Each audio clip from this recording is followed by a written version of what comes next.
So welcome along to Point Blank Music School. Here today in the studio we are launching the brand new DJ room and officially announcing our partnership with Pioneer, who have very kindly kitted us out with all this amazing technology you see before you. To celebrate the launch, we're welcoming Dorley, Pioneer affiliate, Rinse FM host and Ibiza Rocks resident, to give us a DJ masterclass into some of the equipment here and to give us a bit of an insight into how he makes use of it, basically, before we then get into a live performance.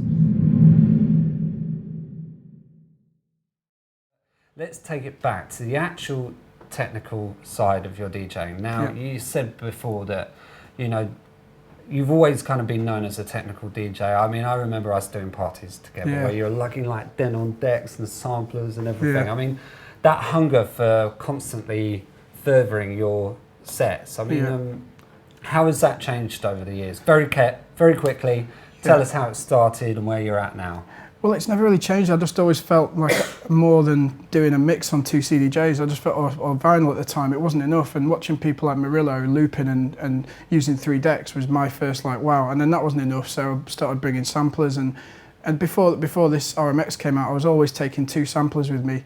And on my rider is 3 or 4 CDJs and a mixer. So I've always got loads of stuff. But yeah, I mean, it's just something I do, and I still bring extra stuff in. If I've got room, if it's a UK gig, if I'm driving, I can take loads of stuff. If I'm on a plane, I have to like pick one to take with me, and it's like it's horrible. But I just like to mess around. But I think it should be about a live performance when you're DJing, not just playing other people's music in the same way that everybody else is.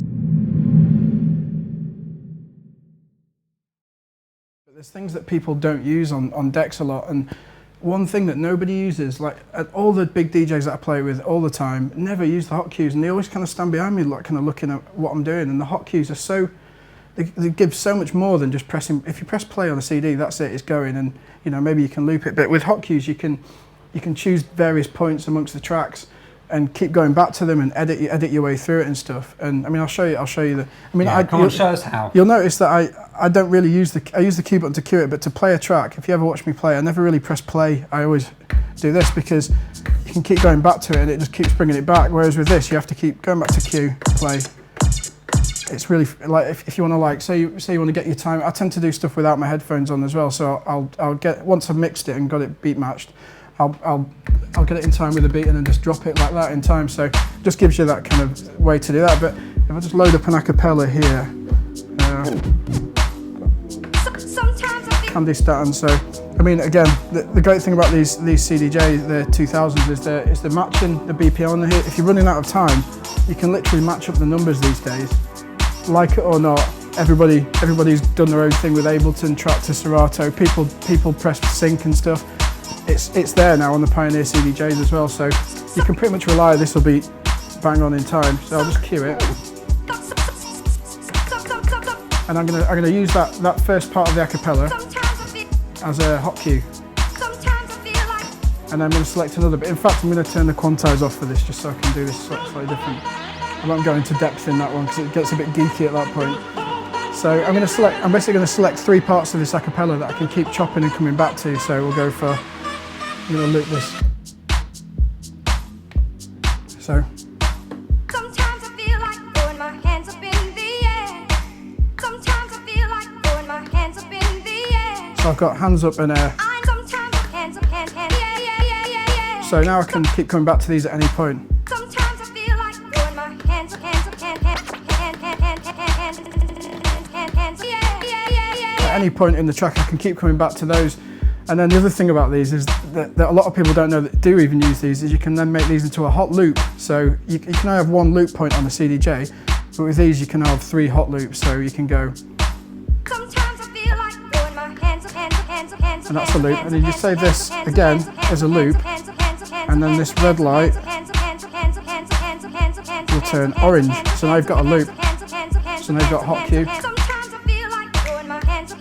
hot loop. So these are just kind of great ways of like editing acapellas. Yeah, exactly. You still need quite dexterous fingers to be, and a musical mind. Yeah. So if I have a long technology is not doing everything for you. No, you need timing, and you need to be able to like have. It's like being a drummer. If you drum for a while, you start getting really sore hands. If I do 3 or 4 gigs in a row, my fingers are in bits, and I have to keep my nails quite short.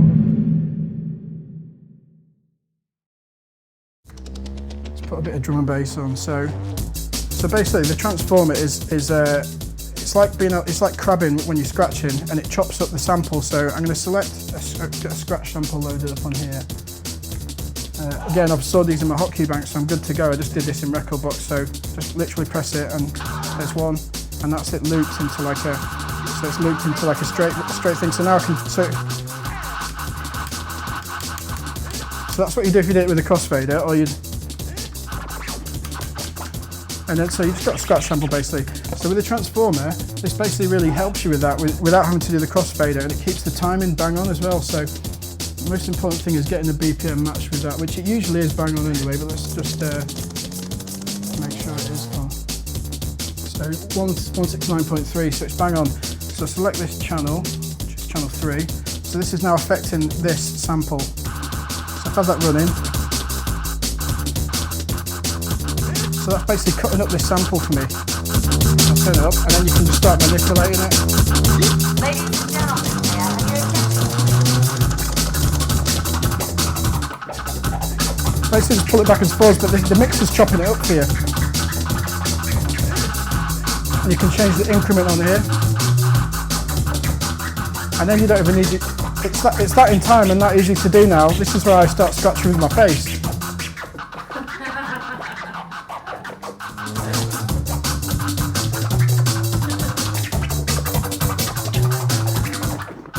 It's the mixer doing all the hard work there, but it just means you can be a bit showboating with it.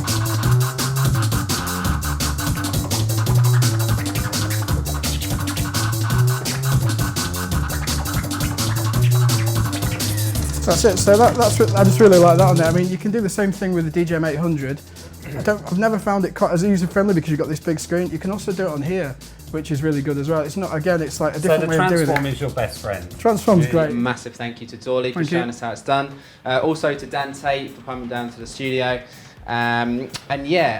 Just enough time to say that if you want to check out what we do, the courses that we offer, make sure you get to pointblanklondon.com where you can check out the full range of stuff. And if you actually want to come down and check out the studios, come and see this room in person, then you can book a place on our studio tours every Wednesday at 3 and every Saturday at midday. So that's it, and we'll see you very, very soon.